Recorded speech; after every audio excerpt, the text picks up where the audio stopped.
CAA আইন গোটা দেশে কার্যকর হচ্ছে গত 11 ফেব্রুয়ারি। সেই আইন অত্যন্ত ভয়ঙ্কর ওপার বাংলা থেকে আসা মানুষজনের ক্ষেত্রে, কারণ যে ধরনের কাগজ চাওয়া হচ্ছে তা কোনো সময় দেওয়া সম্ভব নয়।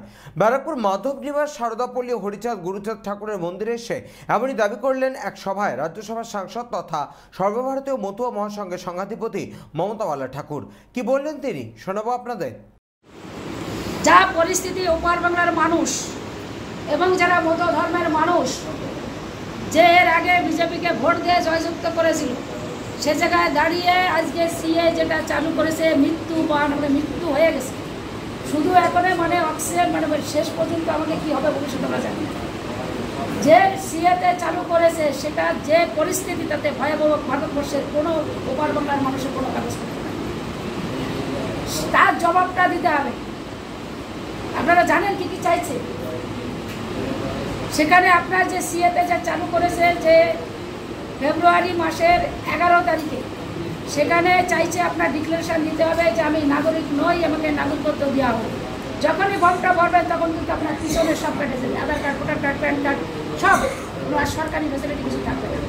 দ্বিতীয় জিনিস হচ্ছে, যখন এই ফর্মটা ভরতে যাবেন আপনার ডিক্লারেশন দিতে হবে আপনি বাংলাদেশি, লিখে দিতে হবে। লিখে দিলে হবে না, তার সঙ্গে দিতে হবে প্রমাণপত্র যে আপনি ওই দেশ থেকে এই দেশে এসেছেন। 3টে জিনিস নিয়ে তার ভিতরে একটা দিতে হবে, মাইগ্রেশন সার্টিফিকেট, ভিসা আর পাসপোর্ট।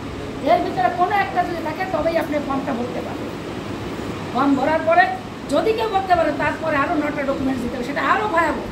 ঠাকুরমা ঠাকুরদাদা জন্ম সার্টিফিকেট, বাবা মার জন্ম সার্টিফিকেট, যে ফর্মটা ভরবে তার জন্ম সার্টিফিকেট। তার মানে আমাদের কেরই বাবা মা জন্ম সার্টিফিকেট, আমাদেরই জন্ম সার্টিফিকেট নেই, তো বাবা মার তো পরের কথা।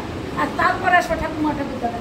আইন করেনি, আজকে সেই আইন করেনি এবং আমাদের সরকার আমাদের গার উপরে সেটা তকমা লাগা দিচ্ছে যে এই ডকুমেন্ট দিতে হবে। তাহলে বুঝতে হবে যে আমাদের জন্য কত বড় ক্ষতিগ্রস্ত করেছে এই আইন। দ্বিতীয় জিনিস হচ্ছে, বাংলাদেশের ঘরে যদি তুমি বসবাস করতে, সেই ঘরের ডকুমেন্টস, জমির দলিল, তোমার যে ইলেকট্রিক ব্যবহার করতে বাংলাদেশের, তার ইলেকট্রিকের বিল দিতে হবে। যদি নিজের ঘরে না থাকে, সেই যদি ভাড়া ঘরে থাকো, সেই ভাড়া ঘরের ডকুমেন্ট দিতে হবে। ব্যারাকপুর থেকে সৈকত গঙ্গোপাধ্যায়ের রিপোর্ট, চ্যানেল 24/7। সিংহাসনের মহাসংগ্রাম, মসনদ দখলের লড়াই 2024 দেখতে চোখ রাখুন চ্যানেল 24/7 এর পর্দায়।